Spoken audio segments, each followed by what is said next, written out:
qui a été fait l'année dernière avec l'artiste Meng Zizeng. Et on a donc accueilli des classes pour pouvoir donc faire connaître l'artiste, créer des ateliers, créer des visites. Et l'objet de l'exposition, c'est de voir quelles créations, eux, vont amener en ayant compris le travail de l'artiste. Et donc chaque école a créé une œuvre collective et c'est toujours assez extraordinaire de voir comment on arrive à comprendre la démarche de l'artiste et comment l'enfant devient lui-même un artiste. Donc on souhaite développer de plus en plus, c'est ce qu'on fait actuellement au château, ces expositions, principalement les expositions comme celle-ci avec les élèves. Donc du coup on est vraiment assujet à ce type d'exposition parce que les élèves déploient une créativité autre que les adultes.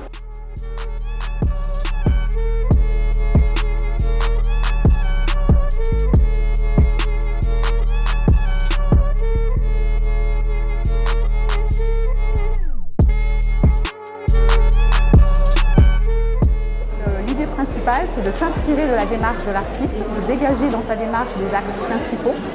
Ici, dans le cas de Meng Zi, surtout sur l'architecture, l'espace et les notions d'habitat et inhabitat. Un art très contemporain, très épuré et d'autre part, donc depuis 3 ans, c'est la première exposition qui se passe dans des conditions idéales avec un artiste très présent qui nous a beaucoup accompagnés. Des classes très engagées, des enseignants qui donnent plus que leur temps de travail. Ça empiète toujours aussi sur le temps personnel quand on s'engage dans ce genre de projet. Et des enfants remarquables qui s'emparent de toutes les pistes qu'on leur donne.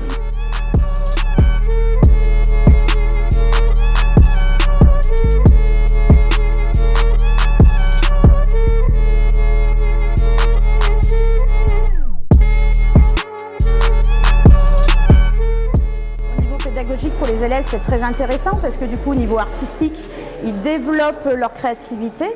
Donc ça prend du temps effectivement sur le temps de travail des enseignants, que je remercie énormément pour ce travail fourni. Mais après, quand on voit le résultat final, on peut être que satisfait de leur travail et de leur création. C'est une occasion en fait pour les élèves d'exercer leur sensibilité et de pouvoir déployer leur créativité.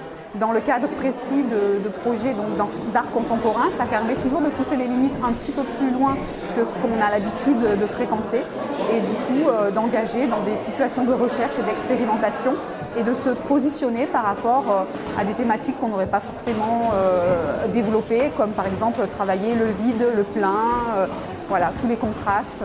Habitat, inhabitat, voilà, l'exposition de Meng Zi a été très révélatrice de tous les questionnements qu'on pouvait se poser.